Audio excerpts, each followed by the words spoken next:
مولا علی شیر خدا علیہ السلام نے فرمایا، دوست کی غلطی ریت پہ لکھو تاکہ پانی اسے مٹا دے، اور دوست کے احساس پتھر پہ لکھو تاکہ کوئی اسے مٹا نہ سکے۔ پریشانی میں مذاق مت اڑاؤ اور خوشی میں تانا مت دو، کیونکہ اس سے رشتوں میں محبت ختم ہو جاتی ہے۔ مولا علی فرماتے ہیں، اگر کوئی آپ کی فکر کرتا ہے تو اس کی قدر کرو، کیونکہ دنیا میں تماشائی زیادہ اور فکر کرنے والے بہت کم ہوتے ہیں۔ یہ زندگی 2 دن کی ہے، ایک دن تمہارے حق میں اور دوسرے دن تمہارے مخالف۔ جس دن تمہارے حق میں ہو اس دن غرور مت کرنا، اور جس دن تمہارے مخالف ہو اس دن صبر کرنا۔ کسی کی مدد کرتے وقت اس کے چہرے کی جانب مت دیکھو، ہو سکتا ہے اس کی شرمندہ آنکھیں تمہارے دل میں غرور کا بیج بو دیں۔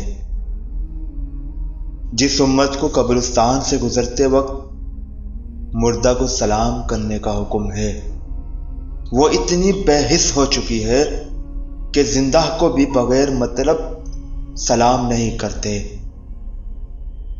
مولا علی شیر خدا علیہ السلام فرماتے ہیں، کبھی اپنے دوست کی سچائی کا امتحان نہ لو، کیا پتہ اس وقت وہ مجبور ہو اور تم غلط فہمی میں ایک اچھا دوست کھو بیٹھو۔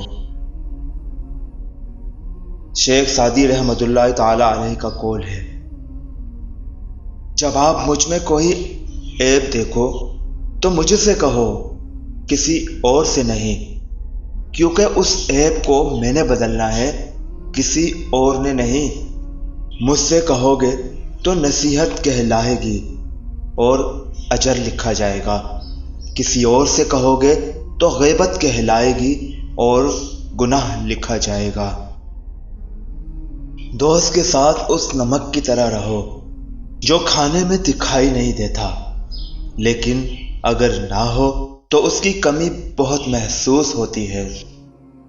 نمک کی طرح کڑوی بات کہنے والا ہی سچا دوست ہے۔ میٹھی باتیں کرنے والا ہمیشہ چاپلوس ہوتا ہے، کیونکہ تاریخ گواہ ہے کہ نمک میں کبھی کیڑا نہیں لگتا اور میٹھی چیزوں میں کیڑا لگ جاتا ہے۔ اگر آپ کو میری ویڈیوز پسند آتی ہوں تو میری ویڈیوز کو لائک کر کے شیئر ضرور کیجیے تاکہ چینل جلد سے جلد گرو ہو سکے۔